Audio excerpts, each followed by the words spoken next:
بیرکاری پۆلی هەفتەمی بنەڕەتی کتێبی بیرکاری بۆ هەمووان لاپەڕا 152.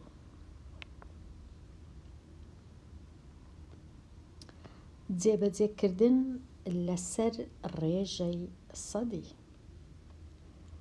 زۆر جار لە ژیان پێویستمان بە بەکارهێنانی ڕێژەی سەدی دەبێت بۆ وێنە لە کاتی داشکاندن لە فرۆشگاکاندا و لە جیاتی خزمەتکردن لە بۆ وێنە خواردنگەکاندا و هەروەها باج لە کاتی دانانی باج لەسەر کاڵا یان لەسەر سوود. واتە لە کاتی داشکاندن چییە؟ بڕەپارەیەکە لە بەهای کاڵایەکان دەردەکرێ بۆ هاندانی زیاتر کڕین. داشکاندن یەکسان دەبی بە نرخی کاڵایەکە لێکی دەین لەگەڵ ڕێژەی سەدی داشکاندنەکە. پاشان نرخی کۆتایی کاڵایەکە دەبیتە نرخەکە نرخی پێش داشکان و کەم داشکانەکە. لە بڕی خزمەت مانایچە لە بڕی خزمەت بڕەپارەیە کە دەخرێتە سەر نرخی پارەکە بۆ وێنە ئەگەر لە چێشتخانەیەک نان بخۆی ئەگەر نرخی ژەمەنانەکە $100 بوو ڕەنگە لە سەدی $5 بخرێتە سەر یان لە سەدی 5 لە سەدی بزانە دا چەند ئەوە بۆ ئەوەی کە خزمەت کرای کە خواردنەکە هاتە بەردەستت واتە خزمەت ئەوە زیادە لە نرخی ناخواردنەکەیە کەواتە لە بڕی خزمەت نرخی لیستەکە واتە نرخی ئەو پارەی کە بەخۆی بزانە بە چەندی ئەوجە نانخواردن بوو سەرتراشین بوو هەرچ بوو لێکی دێن لەگەڵ ڕێژەی سەدی لە بڕی خزمەت دوای تێچوون واتە بەهای لیستەکە کۆی دەکەینەوە لەگەڵ بڕی خزمەتەکە. ڕەنگە ئێستا ئەوها ئاسان دیار نەبی بەڵام پاشان لە کاتی شیکارکردن ئەوەندە لەو زەحمەتانە نییە. باجیش ئەوەیە کە بڕەپارەیە کە دەخرێتە سەر بەهای کاڵایەکە بێگومان باج مەرجنیە هەر پارە بخرێتە سەر بەهای کاڵا. هەندێک جار لە کاتی ئیشکردن ئەو کەسانێک کە ئیش دەکەن باج دەدەنە دەوڵەت ڕەنگە لە سەدا هەندێک جار هەتا 35 لە سەدا دەبیتە باج دەوڵەتیش بەکاری دەهینتەوە بۆ خزمەتگوزاری هاوڵاتیان. کەواتە باجیش یەکسانە بە ئەو نرخە کە لەسەر کاڵایەکە هەیە لێکدان لەگەڵ ڕێژەی سەدی باجەکە ئەو جە تێچوونەکە چەندە نرخی کاڵایەکەی کۆی دەکەینەوە لەگەڵ باجەکە. بێگومان ڕێگە زۆرە لۆ دیتنەوەی و شیکارکردنی ئەو جۆرە پرسیارانە. ئێستا لێرە ڕاهێنانی یەکەم دیارکردنی داشکاندن. فرۆشگەیەک جلوبەرژی دەفرۆشی چ دەکا ئەو فرۆشگەیە داشکانێک دەکەواتە نرخی کاڵایەکان تۆزێک کەم دەکاتەوە بۆ وێنە لەسەر کراسی هاوینە داشکانی کردیا ڕەنگە ئێستا بەرەبەرە پاییز یان زستان بێ کەس کراسی هاوینە نەکڕی فرۆشگایەکان چ دەکەن داشکان دەکەن بە ڕێژەی چەند بە ڕێژەی لێرە بۆ وێنە 10% واتە لە هەر 100 دینارێک 10 دینار کەمتر دەبی. ئەگەر $100 بوو $10 کەمتر دەبی. ئەوە ئەگەر 200 بوو 20 کەمتر دەبی. ئەگەر 300 بوو 30 کەمتر دەبی. واتە لە هەر 100 دا کەمتر دەبی. لە سەدا دا ئاشتیش دەیەوێ چ بکڕی کراسە چی بکڕی ئایا ئاشتی چەند پارەی دەدا ئەگەر بیەوێت کراسەک بکڕی ئێستا کراسەکە پێش داشکان نرخەکەی 45,000 دینارە. لێرە چیان کردێ لەو کتێبەی چونکە داشکانەکە 10% واتە 10% دەینم لێکی دەدەم لەگەڵ 45,000. 10% هەمان شتەوەکو 0.10. ئەگەر 0.10ش لێک دەم لەگەڵ 45 دەبیتە یەکسان دەبی بە 4,500 دینار، واتە ئاشتی 4,500 دیناری کەمتر دەدا لە 45,000ەکەی. ئایا کراسەکە بە چەندە؟ چونکە 4,500 کەمتر دەدا 4,500 کەواتە کراسەکەش هەمووی بەخۆی بە 45 بوو. ئەو 45 دەینم 4.5 لێکەم دەکەمەوە 40.5 دەمینێ، واتە ئاشتی تەنیا پێویستە 40,500 دیناری بداتە نرخی کراسەکە، کە کاتی خۆی کراسەکە بە 45,000 دینار بووە. ئۆداشکانەکە ڕاستە لە سەدا دەیە، واتە لە هەر 100 دینار 10 دینار کەم دەبتەوە، لە هەر 1000 دینار 100 دینار کەم دەبتەوە، لە 4,000 دینار 4,000 دینار کەم دەبتەوە، لە 40,000 دینار 4,000 دینار کەم دەبتەوە، و لە 500 5,000 کەم دەبتەوە، کەواتە 4,000. ئێستا کراسەکە بە چەند کەم بۆ بە هەمووی 4,500 دینار کەمتر بوو. کراسەکە ئێستا بە 40,500 دینارە. ئەوە ڕێیەکە لە ڕێیەکان. ڕێیەکی دیکەش هەیە، ئەمن پێم خۆشە ئەویش باسکەم لێرە لە کاتی داشکان. یەکسەر بیر دەکەمەوە ئەگەر لە سەدا 10 پارە نەدەم، ئەمن لە سەدا چەندی پارە دەدەم، واتە یەکسەر دەبی بزانم لە سەدا 90 پارە دەدەم، چونکە دەڕۆیشت لە سەدا 90 پارە دەم. لە سەدا 90 ئەمن ئەو هادەنووسم 45,000ەکەی خۆم دەینم، لێکی دەدەم لەگەڵ 90 لە 100. ئەو جا ئێستا کورتکردنەوەیە. 45 هەمیشە لە سەرەیە، ژێرەکە یەکە، واتە ئەو 45 دەتوانم کورتی کەمەوە لەگەڵ ئەو سەدا، ناتوانم کورتی کەمەوە لەگەڵ 90 چونکە هەردووچیان لە سەرەنە، سەرەی کەرتەکە. واتە ئەمن وەکو ئەوەی وایە 45 ئەوها، وەکو ئەوەی وایە 45م هەبی لێکم دابی لەگەڵ 90 هەمووی دابەشی 100 بی. ئێستا تەماشای ئەو 90 ناکەم جارێ 45 و 100 هەردووچیان دابەشی چەندی بکەم باشە؟ دابەشی 25 بکەم، یان دابەشی 5 دەکەم، جارێ ئاسانە. سەرەو ژێرە دابەشی 5، سەرەو ژێرە دابەش 5، 45 ئەو 45ەکەی دابەشی 5 بکەم، 90ەکەی دابەشی 5 بکەم، هیچ کێشە نییە. بەڵام ئەوەی ڕاستی بی لێرە لە بیرم چوو ببورن، با جارێ ئەوی باسکەم لێرە ئەوها تەمەشا دەکەم سفرێک لە سەرە هەیە، سفرێک لە ژێرە هەیە، دەتوانم ئەو سفرانە لەگەڵ یەک بڕۆن لایەن بم، وەکو ئەو ژمارەکەی دابەشی 10 بکەم، ئەوها دەمینێتەوە. ئێستا چ دەکەم؟ 45 و 9 45 و 10 لەگەڵ یەک کورتکردنەوە هەیە، واتە هەردوو لای سەرە و ژێرە دابەشی 5 دەکەم. 9 دابەشی 5 نابی، 45ەکەی دابەشی 5 دەکەم، کە 45 دابەشی 5 دەکەم یەکسانە بە 13. 4 دابەش 5 1، 45 دابەش 5 ناکە 13 ببورن، 45 دابەش 5 یەکسانە بە 5 دەکات، چەند دەکات؟ 9 یەکسانە بە 9 ببورن، یەکسانە بە 9.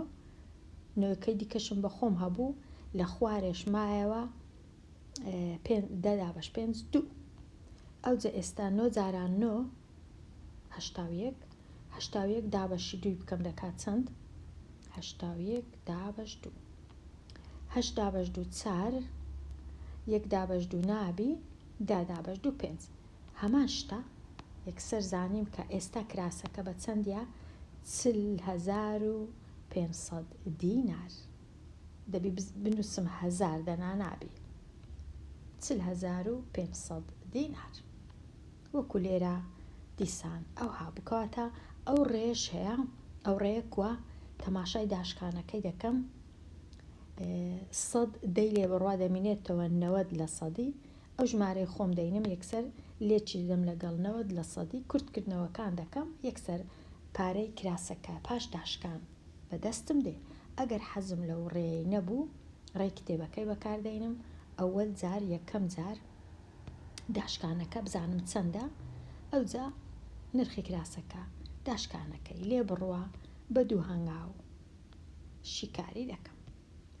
لێرە نووسرایە چ ئەوە زۆر گرنگە ئەو سێشتەی کە لێرە نووسرایە دەبی زۆر ئاگام لێبی. ئەگەر هاتوو داشکان 10% بوو واتە ئەو ژمارەی کە هەما هەتا بزانم داشکانەکە چەندە تەنیا 45,000 بەخۆی کراسەکە بە یەک خانە فاریزەکە لێرە دادێنم چونکە گریمان ئەو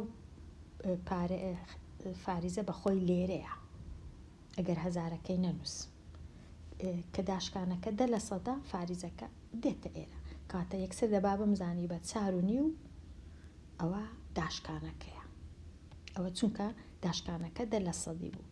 ئەگەر هاتوو بزانم 1% چەندە 1% ئەو پارەیە 1% 45 ئەو هادە نووسم 1%ەکەی فاریزە دێتە ئێرە 1% ئەوەندەیە. ئەدی بزانم 5% چەندە 5% ئەمن 10% دەزانم 4.5 5%ش نیوەی ئەو پارەیە واتە 5% دەکاتە 2 و 5 دابەش 2 وادە ئەوەندەیە 2 فاریزە 25,000 کاتە ئەو سێ ڕێسایە زۆر باشە بزانم یەکسەر تەمەشە ژمارەکەی بکەم و بزانم بۆ وێنە ئەگەر لێم بپرسن 10% 60 چەندە یەکسەر ئەم دەی بزانم 6 ئەدی 10% 75 چەندە 7.5 10% 892 چەندە 89 فاریزە 2 10% 2450 چەندە 2490 249 ئەوها تەنیا یەک فاریزەی دانێم فاریزەکە یەک جار بچمە لای چەپ ژمارەکەم یەکسەر بەدەست دێ. ئەگەر لێم بپرسن 1% 471 چەندە 1% بنووسم 4 فاریزە 72 جار بچمە لای چەپ ئەدی 1% 82 چەندە 0 فاریزە 82 ئەوها بزانم تێبگەم هەتا هەڵەی نەکەم ڕێسایەکان لەبەرکەم هەتا هەڵەشتیوا کەمتر بکەم ئەگەر ئەمن لە ئێستا بزانم 10% چەندە 1%ش چەندە 5%ش نیوەی 10%ە واتە ئەگەر لێم بپرسن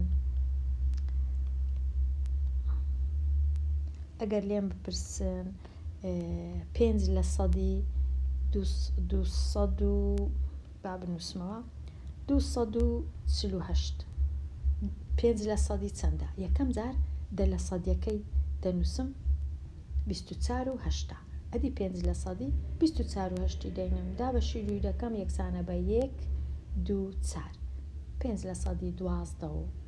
12 فاریزە 4 دەیانەوێ لێرە تۆزەک فێر بم زوو لێکدانەکان بکەم ئەو زاراوانەی کە گرنگن داشکان لە بڕی خزمەت و باج و لێرەش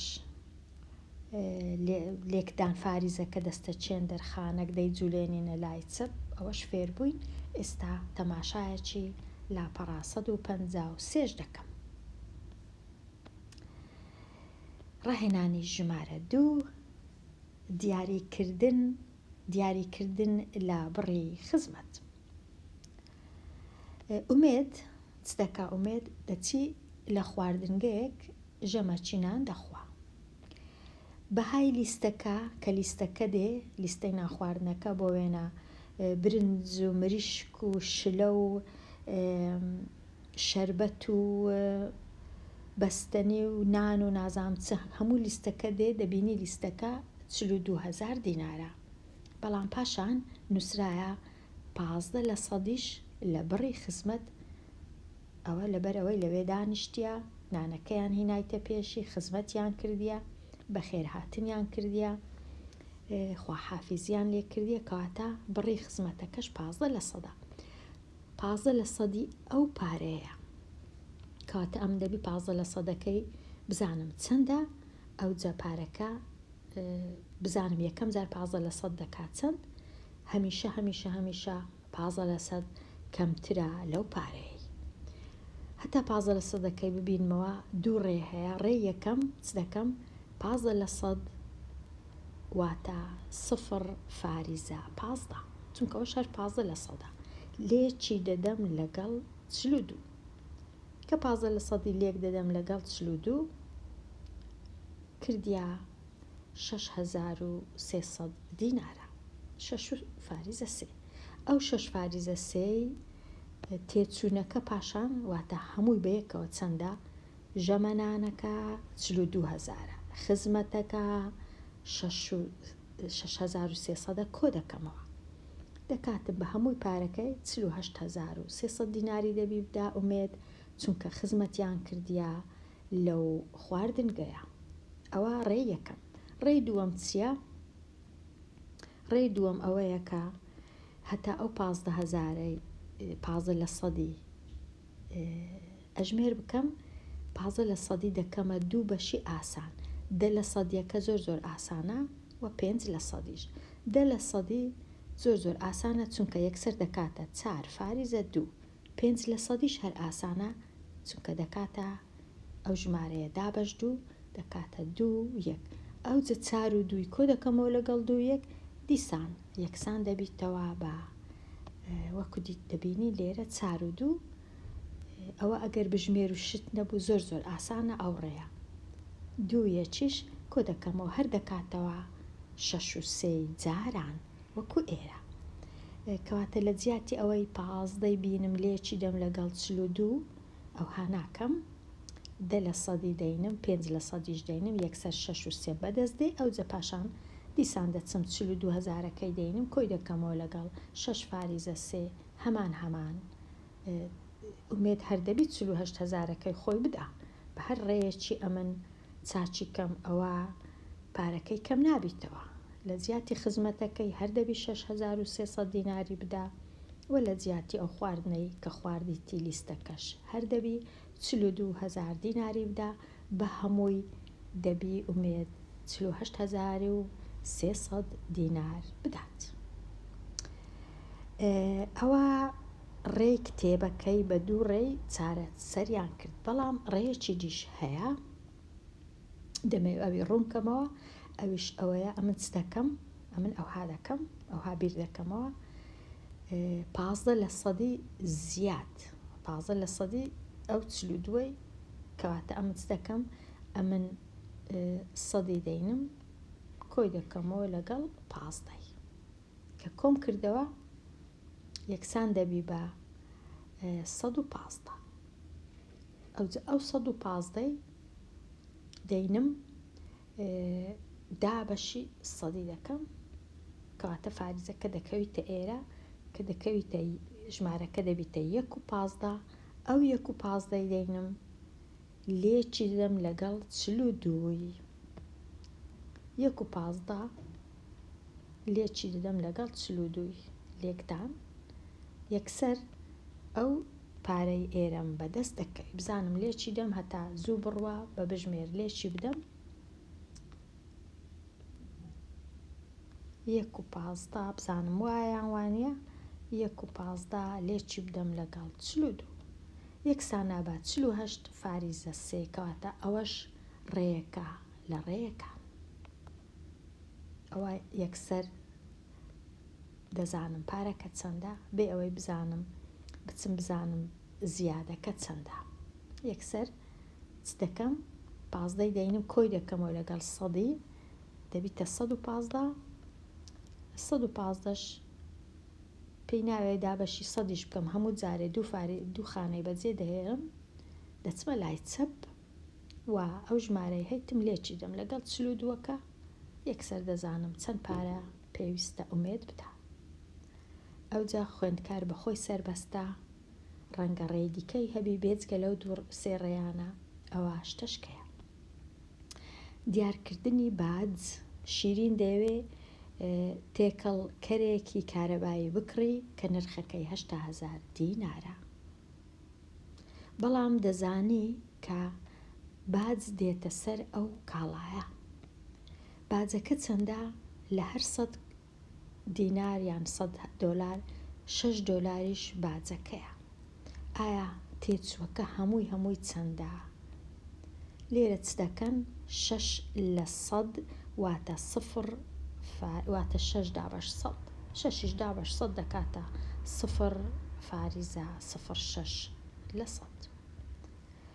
یەکی دەن لەگەڵ هەشتای پارەکە ئەوەی باجەکە دەبیتە 4800 دینار.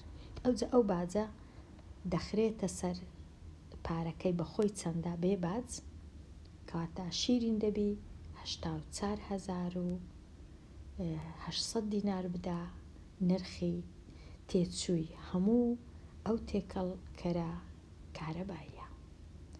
بەڵام ڕێکی دیش هەیە ئەویش ئەوەیە کە ئەمن دەینم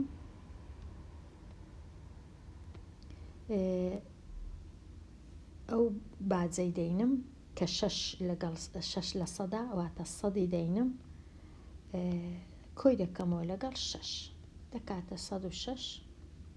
ئەوجا هەمیشە دوو خانەی بەجێ دەهێرم فاریزەکەی لێرە دادەنێم واتە دوو خانە دەچمە لای چەپ کەواتە ئەو ژمارەی هەمە 8 لێکی دەم لەگەڵ 1.06 یەکسەر دەزانم شیرین دەبی چەند پارەی بدا. دەچمە لای بژمێر 8 جاران 1 فاریزە 0.6 84800 دینار. هەمان شتە 84800 دینار وەکو ئێرە. ئەوە ئەگەر داوایان لێکردم پارەکە دەکات چەند بە هەمووی بە دوو هەنگاو پێویست ناکە بە یەک هەنگاو دەتوانم. بیر بکەوە تاوتوێ بکە ڕوونی بکەوە چۆن دواتێ چووی کاڵایەک دەبینەوە ئەگەر 20% داشکانی هەبوو. ئەمە چ دەکەم؟ لێرەش دەینم ئەگەر 20% داشکانی هەبوو دوو ڕێ سێ ڕێ هەیە ئەم ڕێیەکی بەکار دەینم. ئەگەر داشکان 20% بوو واتە 100 20 لێ بڕوە 80 لە 100 مایتەوە. ئەو 80 لە 100 کە مایتەوە واتە ئەوها هەمیشە دوو خانە دەچمە لای چەپ فاریزەکەی دادەن. ئەو ژمارەی دەینم لێکی دەم لەگەڵ ژمارەی لەگەڵ نرخی کاڵایەکە پێش داشکان. گریمان کاڵایەکە بە 200 دۆلار بوو. ئەوجا یەکسەر پارەکەم بەدەست دێ لێرە پاش داشکان دەکات چەند. ئەمن بەو ڕێی چاچی دەکەم. هەز دەکەم ئاسانە بەڵام خوێندکار سەربەستە. ڕوونی بکەوە چۆن دواتێ چووی کاڵایەک دەبینەوە کە 5 لە 100 باجی لەسەر بوو. ئەمە چ دەکەم؟ سەدەکەی دەینم پێنجەکەش دەینم دەبیتە 105. ئەوجا هەمیشە دوو خانەی دەژمێرم فاریزەکەی لێرە دادنێم ئەو کاڵایی دەینم بە چەندیە لێچێدەم گریمان بە 300 دۆلار بوو لێچێدەم یەکسەر دەردەچی نرخی کاڵایەکە پاشی باج چەندە.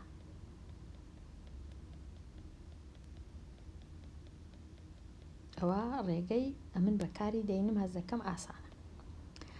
باز بکە ڕێیەکی خێرا بۆ دوودنەوەی دواتێ چووی کاڵایە کە 50 لە 100 داشکانی لەسەر بێت. کاڵایەکەی دەینم ئەگەر 50 لە 100 بوو کاڵایەکە بە هەر چەندی بوو گریمان بە 850 دۆلارە دابەشی دوی دەکەم یەکسەر دەردەچی بە چەندیە چونکە 50 لە 100 ئەو هایە کاڵایەکەی بینە دابەشی دویکە نرخەکەی بینە دابەشی دویکە چەند دەرچوو ئەوە تەواوە 8 دابەش 2 4 5 دابەش 2 2 10 دابەش 2 5 ئێستا کاڵایەکە بە 425 دۆلارە چونکە 50 لە 100 داشکانی هەیە. ئەوە ڕێیەکی ئاسان و ڕێیەکی خێرە. لێرە هاتمە کۆتایی لاپەڕە 1950 دێمە کۆتایی ئەو وانەیە هەتاوانە چی نوێ لاپەڕە چی نوێ هەر بشی.